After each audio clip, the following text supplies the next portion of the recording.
Hello, everybody, and welcome to the series of Career Talks with Ishika. इस series में हम बात करेंगे डिफरेंट करियर पाथ्स के बारे में विच विल इंक्लूड कि कौन से बेस्ट कॉलेजेस हैं उस फील्ड के लिए, what is there eligibility criteria, अगर कोई कॉम्पिटिटिव एग्जाम है तो उसको क्रैक कैसे करना है, what is the environment of that college, how are the teachers there, what are the job placements, job prospects of that college.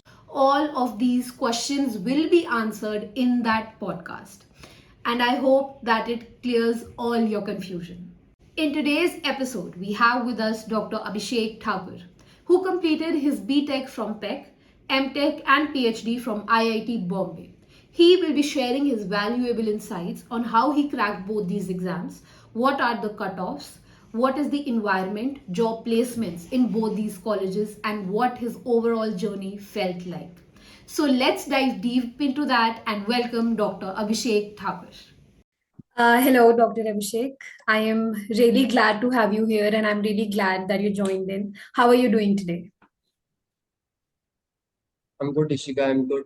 We are here today to basically discuss कि engineering का path क्या रहता है ना, so that जो भी बच्चे ये पॉडकास्ट को देख रहे हैं उनके लिए थोड़ा इजी हो इंजीनियरिंग फील्ड क्या उनको ऑलरेडी पता होगा, तो उनके लिए चूज करना कहाँ पे जाना है कहाँ नहीं जाना है ये बहुत इजी रहेगा, right? So let's dive into that. Yes. तो मुझे प्लीज पहले आप थोड़ा सा अपने बारे में बताओ कि आप कहाँ से हो और आपने कहाँ से अपनी स्कूलिंग करी है, आपकी अर्ली एजुकेशन कहाँ से रही है. So basically मैं हिमाचल प्रदेश से हूँ, डिस्ट्रिक्ट चंबा, तहसील भरमौर। तो ओके. वहाँ से वहाँ पे गांव है मलकोता, मैं वहाँ गांव से आता हूँ। तो मैं मेरी प्राइमरी एजुकेशन तो वहीं गांव में हुई है, जो प्राइमरी स्कूल था गांव के ऊपर। देन उसके बाद लकीली मतलब लास्ट जो फिफ्थ क्लास में मैं थोड़ा बहुत पढ़ता था, मेरे चाचा जी मुझे पढ़ाते थे। लकीली मेरा नवोदय विद्यालय में हो गया, जवाहर नवोदय विद्यालय। तो वहीं से लाइफ ने टर्न ले लिया और मैं नवोदय में आ गया। तो 10th तक की जो मेरी एजुकेशन है, 6 to 10 को जवाहर नवोदय विद्यालय चंबा में हुई है। देन एक एग्जाम हुआ था पंजाब, जम्मू कश्मीर और हिमाचल के सारे नवोदयास में, जिसमें उनको एक्स्ट्रा फ्री कोचिंग कह सकते हो या फिर एक्स्ट्रा कॉम्पिटिटिव एग्जाम्स के एक्स्ट्रा ट्यूशंस के लिए एक एग्जाम होता है फ्री कोचिंग के लिए। तो वहाँ पे मेरा सिलेक्शन हो गया था। हम 40 स्टूडेंट्स थे वहाँ पे, 3 स्टेट से। तो वहाँ पे वो जो उसका सेंटर था वो था जवाहर नवोदय विद्यालय चंडीगढ़। तो चंडीगढ़ में मेरी 11वीं 12वीं बेसिकली वहाँ पे ये कॉम्पिटिटिव एग्जाम IIT JEE और AIEEE के लिए थोड़े extra classes, like little bit of free coaching. उसके बाद IIT ये सारे एग्जाम मेरे क्लियर हो गए थे, ऑप्शन थे मेरे पास। तो उसके बाद बट IIT JEE में मुझे इतनी अच्छी ब्रांच नहीं मिल रही थी, और आखिरी काउंसलिंग तक शायद मिल जाती। But Punjab engineering college already famous था, मैं चंडीगढ़ से फेमिलियर था, तो वहाँ पे मैंने AIEEE से एडमिशन ले ली। Right. And then after that I joined MTech IIT Bombay. और वहीं से मैंने एमटेक के बाद जिस प्रोफेसर के अंडर मैं एमटेक कर रहा था, उन्हीं के अंडर मैंने PhD ज्वाइन कर ली। एंड अभी PhD फिनिश हुई है मेरी मार्च में इस दिस ईयर। एंड अभी मैं as a research scientist job कर रहा हूँ यहाँ पे IIT मद्रास, पोस्ट डॉक्टर फेलो। तो कॉन्ग्रेचुलेशन, आपने अपनी thank you, PhD thank you. अभी कंप्लीट करी है ना. और I would like to know yes, one yes. Thing, जैसे आपने बोला कि ये एक आपका कोई एग्जाम हुआ था जिससे आप सिलेक्ट हो गए फॉर दैट कोचिंग, तो उस एग्जाम का नाम क्या है और वो अभी भी होता है, एंड वो कहाँ होता है एग्जाम, थोड़ा सा आप बता सकते हैं उस बारे में. एक्चुअली एक नेशनल लेवल पे एग्जाम होता है सारे नवोदयास में, हम्म. उसको बोलते हैं दक्षिणा फाउंडेशन एग्जाम। ओके. तो एक तो पूरे नेशनल लेवल पे जो भी नवोदय के बच्चे, उनको फ्री कोचिंग कॉम्पिटिटिव एग्जाम के प्रिपरेशन के लिए फ्री में वहाँ पे, मतलब आई थिंक साउथ में किसी नवोदय में है उनका सेंटर, तो वहाँ पे पूरे नेशन के नवोदय के बच्चों को फ्री कोचिंग देते हैं। तो वो अभी है, बट ये जहाँ पे हमारा होता है जिसमें सिर्फ चंडीगढ़ रीजन के 3 स्टेट के नवोदय थे, वो अब बंद हो गए हैं। ओके. अब आप मुझे ये बताओ कि आप one of the top notch universities Punjab engineering colleges से पढ़े हो।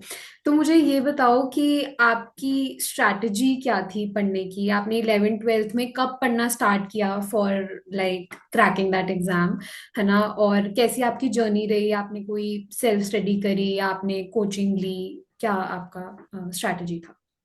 अभी जो एग्जाम है इंजीनियरिंग के एंट्रेंस के लिए, कोई भी करना है तो आपको 9 10 से ही पढ़ाई शुरू करनी ठीक है। है। सो अगर आपको 12th के बाद कोई भी इंजीनियरिंग एग्जाम क्रैक करना है तो 9th 10th 11th 12th का जो मैथ है वो आपको ही जाना है, मतलब उसमें आपके कंसेप्ट क्रिस्टल क्लियर होने चाहिए। हम्म। उसमें उसमें कोई कॉम्प्रोमाइज होना ही नहीं चाहिए। तो पेक का एलिजिबिलिटी क्राइटेरिया कट ऑफ क्या रहता है इस टाइम पे? 8000 अंडर रैंक होना चाहिए।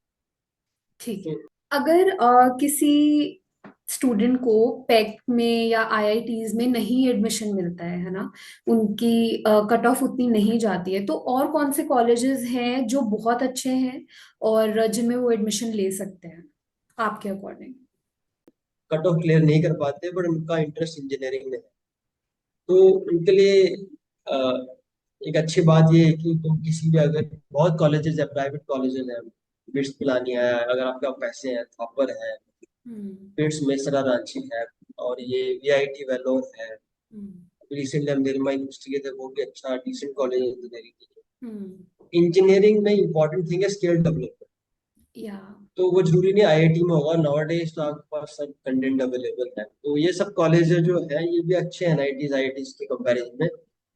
और बेसिकली इंजीनियरिंग में तुमको एक एनवायरनमेंट चाहिए जहाँ पे तुम इंजीनियरिंग की स्किल्स डेवलप कर सको, सीख सको, है ना। हम्म। तो ये कॉलेज है जो एनवायरनमेंट देते हैं। और after engineering may be N IIT student जो है, एनआईटी स्टूडेंट जो है, उसको बेटर पैकेज मिलेगा, ये may be little bit better company मिलेगी hmm. Terms of job. Hmm. But मतलब उसकी स्टार्टिंग से अच्छी हो गया as compare to may be other college जो मैंने मेंशन किया है। But hmm. अगर आपके पास स्किल है तो within 5 years in industry you can overcome, like you can overtake him or anyone, or can grow better. So important thing है आज की डेट में, skill, you should have the relevant skill for your job। वो तुम किसी भी college, अच्छे college में डेवलप कर सकते हो। कि जैसे पेक में कुछ कोटाज होते हैं, जैसे चंडीगढ़ कोटा होता है, कुछ ऑल इंडिया कोटा भी होता है, तो उनके बारे में आप थोड़ा सा बता सकते हैं क्या होता है वो? सो पंजाब इंजीनियरिंग कॉलेज में 50-50% कोटा होता है, okay. like 50% for Chandigarh people and 50% for all India. Hmm. उस टाइम पे ऐसा था, अभी भी शायद ऐसा ही हुआ क्योंकि दैट इज डीम्ड यूनिवर्सिटी है, वो चंडीगढ़ यूनिवर्सिटी ओके। है। सो बट जो एनआईटीज है वहां पे 20-80% चलता है, 20% states quota and then 80% national quota, like. तो आपने मैकेनिकल इंजीनियरिंग ही क्यों चुना? क्योंकि आजकल तो जैसे और भी बहुत ज्यादा जो हमारी फील्ड्स हैं इंजीनियरिंग की, कंप्यूटर साइंस इंजीनियरिंग बहुत ज्यादा इन ट्रेंड है, हर इंसान को वही करना है। तो और कैसे बंदा अपनी राइट फील्ड सिलेक्ट करे? व्हाट इज द गोल जो उसको अपने लिए सेट करना चाहिए? 6 से 12 तक जब पढ़ते हो तो आपको कैसे न्यूरल नेटवर्क डेवलप हो रहे हैं, तो आपको जो ज्यादा समझ आ रहा है, जो हम्म। आपको ज्यादा इजी लग रहा है, आप उस तरफ इंक्लाइंड होगा। अगर आप मैथमेटिक्स की ज्यादा तरफ ज्यादा बहुत इंक्लाइंड हो, लाइक बहुत कोर मैथमेटिक्स, हम्म। स्टैटिस्टिक्स, मैथमेटिक्स, ये सो हम्म। तो आपको सीएससी की तरफ थोड़ा ज्यादा इंक्लाइंड हो सकते हो। मैथमेटिक्स एंड कंप्यूटिंग ब्रांच है, सीएससी की ब्रांच है। ठीक और है। अगर आप इसकी तरफ फिजिक्स ज्यादा पढ़ते हो तो आपके लिए मैकेनिकल में भी, इलेक्ट्रिकल भी अच्छी ब्रांच है। ओके। और अगर आप केमिस्ट्री की तरफ ज्यादा इंक्लाइंड हो कि आपको केमिकल रिएक्शन से नया कुछ बन रहा है, बढ़िया मजा आ रहा है, हम्म। ये नया प्रोडक्ट बन गया, नया मटेरियल बन गया, ये कैसे बन गया, हम्म। तो आपको अदर ब्रांचेस की तरफ जाना चाहिए। For example chemical engineering, chemistry, hmm. और may be multidisciplinary branches की तरफ आप जा सकते हो। Right. Based on physics, chemistry, math, आपको किसमें ज्यादा मजा आ रहा है, आप ऐसे चूज कर सकते तो अभी आने वाले टाइम में आपको क्या लगता है कि कौन सा फील्ड ज्यादा फ्लरिश करेगा और कौन से को एआई ओवर पार कर सकता है या सबको ही कर सकता है? आपका उस पे क्या टेक है? हो। तो सिविल इंजीनियरिंग है उसका एक टाइम पे बहुत स्कोप था जब रियल एस्टेट और इसमें डिजाइनिंग रिसर्च जो बिल्डिंग्स नई नई बन रही थी उसमें स्कोप था। हम्म। जैसे यूएई वगैरह में बहुत बिल्डिंग डिजाइनिंग पे बहुत काम हुआ था जब बुर्ज खलीफा बना और तो बड़ी बड़ी बिल्डिंग्स बनी। बड़ी इंडस्ट्री में फिर भी अभी कम है उसमें स्कोप। मैकेनिकल इंजीनियरिंग में जो इंडस्ट्री में स्कोप पहले था अभी भी वही है, बट कुछ नई चीजें आ गई हैं। जैसे अब कंप्यूटेशनल फ्लूइड डायनेमिक्स हो गया, उसमें एआई एमएल का एडिक्शन है। जो मैकेनिकल इंजीनियर एवरग्रीन है वो चली हुई है, उसमें ग्रोथ नहीं है। पहले ब्रांचेस होती थी इंफॉर्मेशन टेक्नोलॉजी आईटी और सीएससी की कुछ चीजें हैं जो अब टोटली एआई करने लग गया। उसके लिए ह्यूमन चेक चाहिए बट पूरा ह्यूमन के इन्वॉल्वमेंट नहीं चाहिए। राइट। तो जो सर्विस सेक्टर है वो बहुत डाउन जा रहा है, कि सेक्टर की जो जो जॉब से बहुत एआई ले जा रहा है। हम्म। और अभी जो बूमिंग सेक्टर है कि कुछ भी है आपके पास, हम्म। आपके पास लाइक कोई भी प्लांट है, कोई भी प्रोडक्ट है, हम्म। इलेक्ट्रिक कार्स है, कुछ भी आपके पास कोई भी प्रोडक्ट है ऑलरेडी, उसमें आप एआई डाल सकते हो तो आप बढ़िया कर रहे हो। ठीक है। ठीक है। Thank you so much. We'll come back to this but हम पीछे चलते हैं। मुझे आप ये बताइए कि पेक में आपकी एजुकेशन सिस्टम कैसे रही? जैसे पेक का बहुत नाम है, so is it worth it going to pack? ठीक है, आपने वहां पे क्या लेसन्स सीखे, और वहाँ का इन्वायरमेंट कैसा है? थोड़ा सा आप मुझे बताइए। कॉलेज इन्वायरमेंट कैंपस अच्छा है। Okay. Environment in the and जो पढ़ाई होती है, टीचर्स जो होते हैं हम्म। वो like 30% teacher are okay, 70% average और उनसे not good in teaching that much. Okay. और हर अच्छे कॉलेज में ऐसा ही है। ठीक है। जितने भी आईआईटी है वहाँ टीचर्स टीचिंग वाइज उतने अच्छे नहीं है। Hmm. They are there because they are very good researchers hmm. and they have incredible mind, but teaching is different skills altogether। तो क्योंकि जितने भी बड़े इंस्टीट्यूट्स है वहाँ पे जो एज है as compare to small institute, the facilities they have in terms of labs and export facilities, lab facilities, अगर ओवरऑल फैसिलिटीज, तो उसमें इंजीनियरिंग पॉइंट ऑफ व्यू से जो वहाँ के लैब्स थी वो बहुत अच्छी थी। ओके। वैसे कह सकते हैं कि सारे मैकेनिकल इक्विपमेंट्स कैसे काम करते हैं हम्म। उसका सब कुछ था वहाँ। फ्लाईव्हील कैसे काम करता है, स्प्रिंग कैसे काम करते हैं, बॉयलर कैसे काम करता है, थर्मोडायनेमिक्स और ये काइनेमेटिक्स ऑफ मशीन, ये सब से रिलेटेड सब कुछ था वहाँ पे। तो इस पर्सपेक्टिव से तो पैक काफी अच्छा था, और ये फैसिलिटीज इवन आईआईटी बॉम्बे में और बेटर है। हम्म। और जैसे कई लोगों को एक्स्ट्रा करिकुलर का बहुत इंटरेस्ट होता है, तो वहाँ के क्लब्स, वहाँ का एक्स्ट्रा करिकुलर एक्टिविटी पैक का कैसे था? अच्छा था बहुत। मैं तो सिर्फ ऐसे ही, जैसे एक सोसाइटी ऑफ ऑटोमोटिव इंजीनियर्स है तो उसमें जाता था कभी कभार। रोबोटिक्स था तो उसमें कॉम्पिटिशन भी होते हैं रोबोटिक्स के। वहाँ मीन्स नेशनल कॉम्पिटिशन, तो अपनी गाड़ी बना के लेके जाता। तो मैं अपनी गाड़ी बनाता था, कंपटीशन में जाता था और बहुत अच्छा परफॉर्म करता था। कि उस टाइम पे तो पैक की वैल्यू बहुत ज्यादा है। या। तो हम थर्ड फोर्थ भी आते थे बाहर कंपटीशन में। उसके अलावा डिबेट वगैरह के लिए सास क्लब थे, म्यूजिक क्लब, ड्रामेटिक्स क्लब, बहुत इन्वायरमेंट बहुत अच्छा था। ठीक। तो जैसे मेरे बहुत सारे दोस्त ड्रामेटिक्स क्लब में थे तो ड्रामे करते रहते थे, हम्म। नुक्कड़ नाटक मतलब। एक्स्ट्रा करिकुलर करिकुलर में पैक बहुत अच्छा है वहाँ पे। वो पैक फेस्ट होता है, उसमें आपको बड़े बड़े सेलिब्रिटीज के साथ इंटरेक्ट करने का हम्म। मौका मिलता है। तो हम ये कह सकते हैं कि नेटवर्किंग के लिए pack is an amazing college, है ना? Yes। ठीक है। तो ज्यादातर स्टूडेंट्स का एक ही मेजर कंसर्न होता है, वो है जॉब्स की प्लेसमेंट्स कैसी हैं। तो पैक में आपका क्या एक्सपीरियंस रहा? कैसी प्लेसमेंट्स थी पैक में? थोड़ा सा उस बारे में प्लीज बताओ। तो हमारे टाइम्स में मोस्टली 5-6 लोग जिनकी प्लेसमेंट नहीं होती थी, उनकी अपने पर्सनल टीचिंग होती थी। ओके। बाकी सबकी प्लेसमेंट हो जाती थी 6-7 लाख का पैकेज। कईयों के 20-20, 25-25 लाख भी लगते थे। ओके। प्लेसमेंट वाइज बहुत अच्छा है क्योंकि one of the oldest college है, तो प्लेसमेंट वाइज बहुत अच्छा है। तो फाइनल ईयर स्टूडेंट्स को कैसे प्रिपेयर करना चाहिए अपने प्लेसमेंट्स के लिए? प्लेसमेंट तो कॉलेजेस में ऐसा होता है, पहले तो सीजीपी होना चाहिए 6-7 के आसपास, 7 से ऊपर रहेगा तो बेहतर है। ओके। और सेकेंडली देन वहाँ पे एग्जाम होता है, एप्टीट्यूड एग्जाम, तो उसकी तुमको रिटन प्रैक्टिस प्रिपेयर करना पड़ेगा। ये हर कॉलेज में, बी पैक, आईआईटी बॉम्बे, उसके बाद अगर तुम ऐसी कंपनी को टारगेट कर रहे हो और उस कंपनी की जॉब से रिलेवेंट छोटा मोटा भी तुमने कुछ किया है, छोटा मतलब कोई कोर्स किया हो, हम्म कोई स्किल डेवलप करी हो, सॉफ्टवेयर सीखा हो, हम्म तो वो एक बहुत बड़ा प्लस पॉइंट होता है। बहुत सारे लोग कंसल्टिंग में जाते हम्म हैं, उनके लिए तो ये कि केस स्टडीज वगैरह सीखो, और जो रिसेंट इंडस्ट्री में जो केस स्टडीज है, और थोड़ा स्पीकिंग स्किल्स बहुत अच्छी होनी चाहिए, हम्म कम्युनिकेशन होनी चाहिए। ठीक है। ज्यादा ग्रोथ कहाँ पे है कि आप अगर एमटेक के बाद जॉब करो या फिर आप बीटेक कर ली आपने उसके बाद जब आप अपनी जॉब्स चेंज करते हो, आपके हिसाब से इस टाइम पे कौन सा बेटर है कि आप एमटेक करो या बीटेक करके जॉब करो फिर उसके बाद आप प्रमोट हो जाओगे? तो तुमको अगर अपना नेचर ऑफ जॉब पसंद नहीं आ रहा, hmm then you can go for masters like in MTech और एमटेक। तो अगर तुमको लगता है कि तुम बीटेक से जो जॉब मिली तुमको अच्छी है, तुमको स्किल आता है, और तुम इंडस्ट्री में लोगों को पैसा बना के दे रहे हो, तो ठीक है।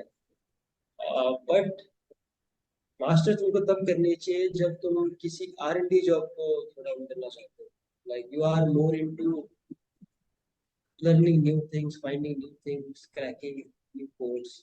हम्म अगर तुमको वैसा इंटरेस्ट है तब तुमको मास्टर्स में जाना चाहिए। आप प्लेसमेंट्स में बैठे थे और आपने पहले वर्क एक्सपीरियंस लिया या आप डायरेक्टली आईआईटी के लिए गए? नहीं, एक्चुअली मैं कुछ प्लेसमेंट्स में बैठा था टेक में, बट बहुत कम में बैठा था। जो मेरा टारगेट, बेसिकली मेरी सीजीपीए भी थोड़ी कम थी। ओके। मैं बहुत ज्यादा ऑप्शन में 3-4 कंपनीज में बैठ पाया था, और ऑफ कैंपस मैंने ट्राई करने का सोचा था, बट उससे बेटर ऑप्शन लगा था मुझे गेट और आईएएस। तो फिर मैंने प्रिपरेशन करी मेडिसिन में 5-6 महीने, और मेरा गेट का स्कोर अच्छा आया, और मेरे को सब कुछ ही मिलता है। मुझे ये पता करना है कि जो आपने एमटेक के लिए एग्जाम दिया गेट का, है ना, उसके लिए आपका स्ट्रैटेजी क्या रहा पढ़ने का? आपने कब से पढ़ना शुरू कर दिया था? और जैसे आप बोल रहे हो आपने कॉलेज में आपका सीजीपीए उतना अच्छा नहीं था, स्टिल यू क्रैक्ड गेट, आपने शायद उसके लिए बहुत मेहनत करी, तो वो आपने क्या करा और क्या कट ऑफ्स रहती हैं आजकल? कॉलेज में मेरा सीजीपीए इसलिए अच्छा नहीं था कि मैंने ज्यादा पढ़ाई नहीं करी। हम्म इसलिए नहीं कि मैं सीजीपीए ला नहीं सकता था, सीजीपीए लाना बड़ी बात नहीं है। यस। तो मैं कॉलेज के खत्म होती मैंने मेडिसिन मैंने कोचिंग ली थी 6 महीना। जो मेरे फंडामेंटल कॉन्सेप्ट थे वो हम्म अच्छे थे, हम्म इंजीनियरिंग एप्टीट्यूड मेरा अच्छा था, तो इसलिए मैं उन 5 महीने में कर पाया सर। हम्म तो इवन दो आपका सीजीपी अच्छा नहीं है, कॉम्पिटिटिव एग्जाम में वो मैटर नहीं करता है। कॉम्पिटिटिव में हम्म एग्जाम में मैटर करता है आपका एप्टीट्यूड, ठीक हम्म है, आपके पढ़ने की क्षमता, और आपका स्मार्ट। ओके। इंजीनियरिंग मतलब कोई भी कॉम्पिटिटिव एग्जाम क्रैक करने के लिए स्मार्ट में पहले बेसिक एप्टीट्यूड तो चाहिए। 9, 10, 11, 12 का मैथमेटिक्स हम्म कंसेप्ट क्लियर होनी चाहिए। ठीक है। और आज अब आप आईआईटी से आपने बहुत साल आईआईटी में बिताए हैं, तो आईआईटी का लाइफ कैसे है? वहाँ के प्रोफेसर्स, नेटवर्किंग, वहाँ का जॉब प्लेसमेंट्स, थोड़ा सा मुझे इन पे बताओ after M IIT after sorry after MTech. After MTech वहाँ पे नेटवर्किंग सब अच्छा है। वहाँ के एमटेक के बहुत लोग बड़ी बड़ी इंडस्ट्रीज में काम कर रहे हैं, वो हम्म तुमको गाइड करेंगे क्या करना। हम्म सीखने के लिए वहाँ हर फैसिलिटी अवेलेबल है, तुम्हारे पास प्रोफेसर्स हैं, लैब्स हैं, तुम अपना प्रोजेक्ट चूज कर सकते हो क्या हम्म करना है। हम्म बट एक ड्रॉबैक है कि फर्स्ट ईयर में सीजीपीए तुमको अच्छा लाना पड़ेगा, ओके ताकि तुम अपने मन चाहे प्रोजेक्ट में। होता क्या है कि एमटेक के बच्चों के लिए प्रोजेक्ट फ्लोट होते हैं। ओके। तो मान लो 20 से 25 प्रोजेक्ट फ्लोट हुए, और स्टूडेंट हैं 10 स्टूडेंट्स हैं, हम्म क्योंकि हर प्रोफेसर किसी पर्टिकुलर फील्ड में काम करता है। हम्म तो जिसका सीजीपीए अच्छा है उसको फर्स्ट प्रेफरेंस मिलेगी, वो किस प्रोफेसर के अंदर कौन सा प्रोजेक्ट करना चाहता है। ओके। थोड़ा सीजीपीए अच्छा होगा तो तुमको मन चाहा प्रोजेक्ट मिलेगा। अगर नहीं कितना भी मिल रहा सीजीपीए? है, 8 सीजीपीए, 8.5, ठीक तो है। 8.5 से ऊपर लगा। राइट। तो और अगर नहीं भी मिल रहा है तो ऐसा नहीं है, you can go to professors, you hmm can think of your project and propose to them. Hmm but project के बारे में सोचना, पढ़ना और प्रपोज हम्म करना बहुत लंबा चौड़ा टास्क, इट्स नॉट इजी। तो hmm writing project proposal take lot of expertise. Hmm तो इसलिए स्टूडेंट्स देखते हैं कौन कौन से प्रोजेक्ट उसमें चूज कर लेते हैं। और हम्म तुम्हारे पास अगर पहले से है तो वो भी तुम्हारा क्लियर आउट हो गया, यू नो द प्रोजेक्ट, तो क्या हम्म। करना है, तो किसी प्रोफेसर से बात करो एंड यू कैन वर्क, ये फ्रीडम ओके, है। ठीक है। तो कुछ एक दो नेटवर्किंग के टिप्स। लिए आईआईटी हम्म। प्रोफेसर्स हैं, सीनियर्स हैं, बहुत स्टार्टअप्स हैं आईआईटी के यार, बहुत स्टार्टअप्स हैं। ओके। इवन कभी कभी मेरे को लिंक्डइन पे मेल आता है कि हमारा ये स्टार्टअप है, क्या आप ज्वाइन करना चाहते हो, वैसे भी मेल्स आते हैं ओके। प्रोफाइल को देख के। हम्म। तो अगर तुम टॉप 5-6 आईआईटीज में हो तो कनेक्शन तो तुम्हारे ऐसे ही बनते रहेंगे, तुम कुछ हम्म। करना नहीं पड़ेगा क्योंकि तुम आईआईटी में हो।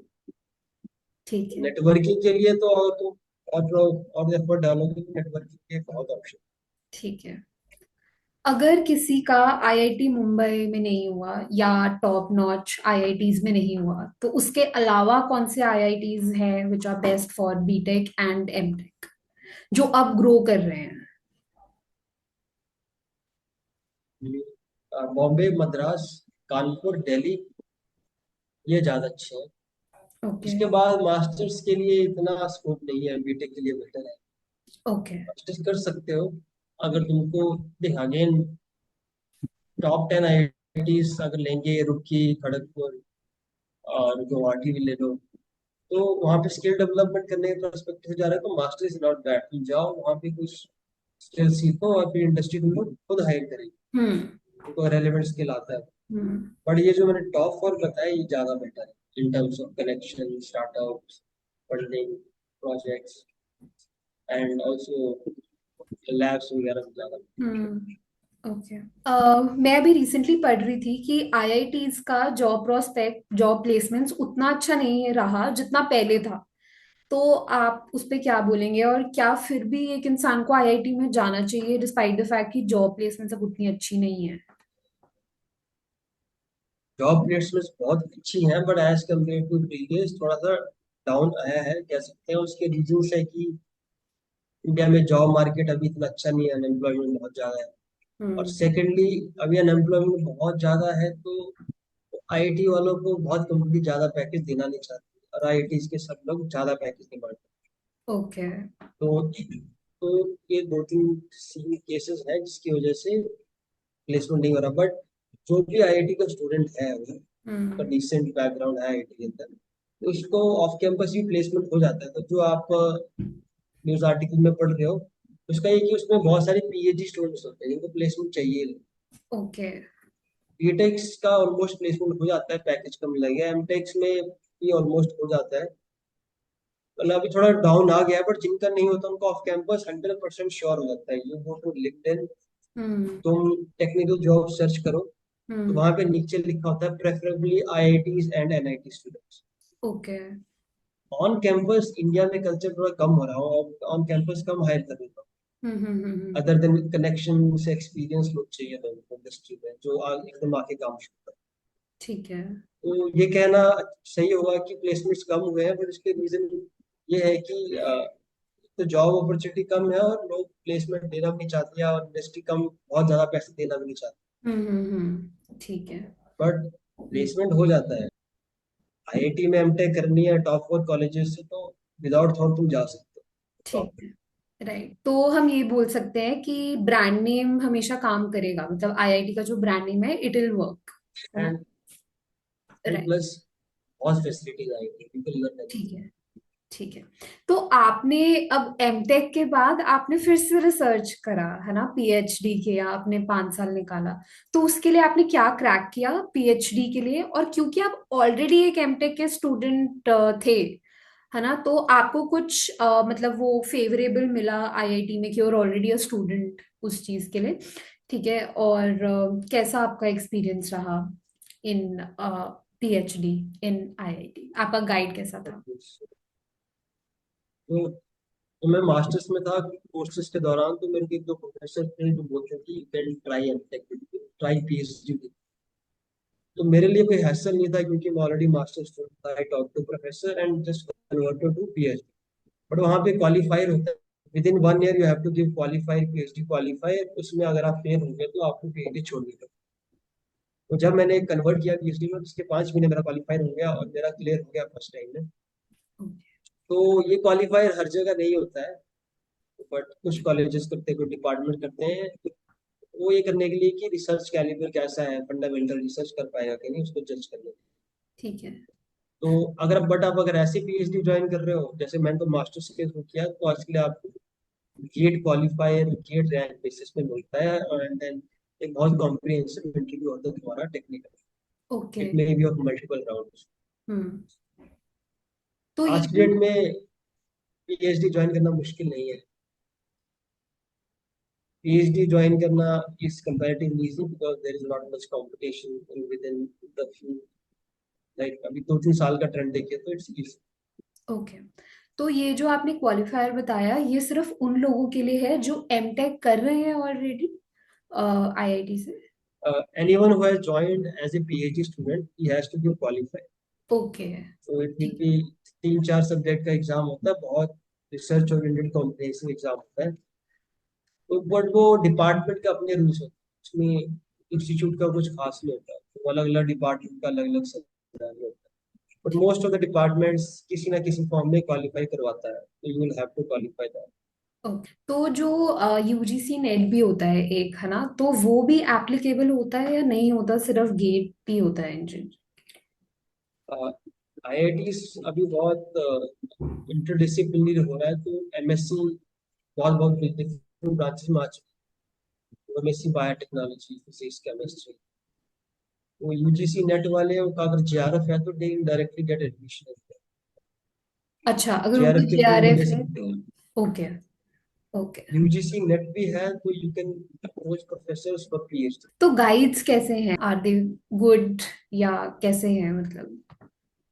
मेरे तो अच्छे थे, अच्छा। मेरी किस्मत अच्छी थी, ठीक है। लोगों का बहुत आशीर्वाद है, तो मेरे तो अच्छे थे। ठीक एक है। जनरेशनल गैप है जिसकी वजह से उनके जो रूल्स हैं, लाइफ के रेगुलेशंस हैं, मे हम्म। बी मॉडर्न किड्स पे इतने अच्छे ना हो। ठीक है। PhD student is also a colleague who is doing research under the supervision of that professor. या तो बट जो जो भी गाइड उनको एक विद्यार्थी मान रहा है, स्टूडेंट मान रहा है, तो अच्छा नहीं है तो करेंगे। गाइड को सिलेक्ट करने से पहले कुछ दो चीजें बताओ जो देखनी चाहिए गाइड में, कि मतलब this person can be my guide. Research discussion में ही should be flexible, okay. he should be able to say yes, I might be wrong. First thing. Okay. Second thing is he should understand a bit about a work, that how hard it can be. या। ऐसा ना हो कि मुझे 2 दिन में करके दो, बट होगा ही नहीं भाई, वो 1 साल में भी होगा, 2 दिन में कैसे हम्म। होगा। he should have the idea of fundamental work, एक ओके। ये। और तीसरा है कि थोड़ा अच्छा इंसान होना चाहिए, लाइफ पॉजिटिव होना चाहिए, लाइफ से फ्रस्ट्रेटेड नहीं होना चाहिए, नहीं तो वो अपनी फ्रस्ट्रेशन तो करेगा। Right right. ठीक है। 3 चीजें, 3 बहुत तो इंपॉर्टेंट। जॉब अपॉर्चुनिटीज कैसी हैं आफ्टर पीएचडी? क्या पे स्केल जाता है और कहाँ कहाँ जॉब कर सकते हैं? Pay scale is almost equivalent to masters. तुम्हारा फील्ड इंडस्ट्री ओरिएंटेड होना चाहिए। अगर तुम्हारा फील्ड रिसर्च ओरिएंटेड है तो बहुत अच्छा पैकेज मिलेगा, 15, 20, 25, 30 लाख भी दिए हैं, 35-35 लाख पैकेज भी देखे कुछ आप हैं बता PhD। सकते हो ऐसे इंडस्ट्रीज जो रिसर्च ओरिएंटेड है इंजीनियरिंग में ही, जहाँ पे जा सकते हैं? अबाउट द फ्यू एग्जांपल, तो मैं एग्जांपल दूंगा, जैसे अ, अभी इलेक्ट्रॉनिक स्कूलिंग का बहुत, इलेक्ट्रॉनिक व्हीकल का बहुत ट्रेंड है। राइट। तो जिसने थर्मल इंजीनियरिंग में काम किया हमारे फील्ड में, हम्म। तो उसको अच्छे जॉब मिलेंगे इलेक्ट्रॉनिक स्कूलिंग में, डिजाइनिंग में अच्छे जॉब मिलेंगे। मेरे मेरे एक दोस्त काम कर रहा है ऐसे, उसको राइट। 22 लाख का पैकेज है। ओके।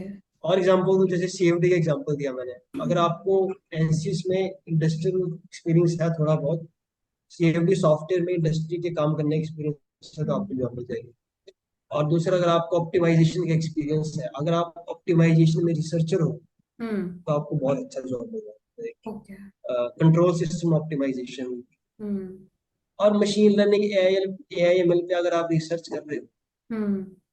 तो जो कंपनी AI ML पे काम कर रहे हैं, उनको तुम्हारा, तुमको लगा कि नहीं भाई, इस बंदे ने मशीन लर्निंग का डेड एंड जान लिया है। Hmm. Dead end means you know that what is the dead end of the research machine learning. ठीक है। तुमको कोई भी रख लेगा ठीक है। इसमें तो। ठीक है। तो और कुछ ये एग्जांपल। ठीक है। और प्रोफेसरशिप के अलावा कोई मुझे जॉब्स के नाम प्लीज बताओ जो पीएचडी के बाद कर सकते हैं, अगर प्रोफेसर नहीं बनना चाहता है कोई।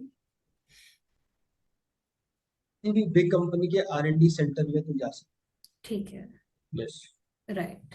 और सॉफ्टवेयर डेवलपमेंट में जा सकते हो, जैसे जो अभी ये फील्ड देखो ऐसा है, देखो you should, अगर तुम पीएचडी करने की सोच रहे हो तो पहले जो बड़े बड़े इंडस्ट्री के जाइंट्स हैं इंडिया में, जैसे टाटा टाटा रिलायंस, हम्म। अदानी और ये आदित्य बिरला, ये इनकी R&D में क्या काम है इनको ठीक। देखो। फिर हम्म। देखो कि जो बिल्कुल ही नए स्टार्टअप्स है, हम्म। टेक्निकल स्टार्टअप्स है, उनमें R&D में क्या काम है। ठीक है। अगर तुम, अब ऐसे तो बहुत फील्ड्स है ना, हम्म। अगर तुम इन पे इनके R&D पे फोकस करोगे तो तुमको समझ आएगा कि इस पर्टिकुलर फील्ड में इंडस्ट्री में स्कोप है कि नहीं। ठीक है। Got it. ऐसे जैसे कि अभी ड्रोन्स और एविएशन इंडस्ट्री में बहुत स्टार्ट है, भर भर के स्टार्ट। हम्म। तो हम्म। अगर तुमने ड्रोन्स और एविएशन में पीएचडी में काम किया है हम्म। तो तुम्हारे R&D में वहां पे वैल्यू, तुम नया ठीक है। काम कर सकते राइट। ओके। ठीक है। So I think this will be it from my side. ठीक है, the session was really really insightful and I hope that it helps everybody who is actually wanting to go for engineering. ठीक है, बहुत बहुत बहुत thank you कि आप यहाँ पे आए और आपने टाइम दिया। Thank you. हो। Thank you very much. Hopefully next time मैं प्रोफेसर बन के पॉडकास्ट कर रहा बिल्कुल हूँ बिल्कुल। In the future.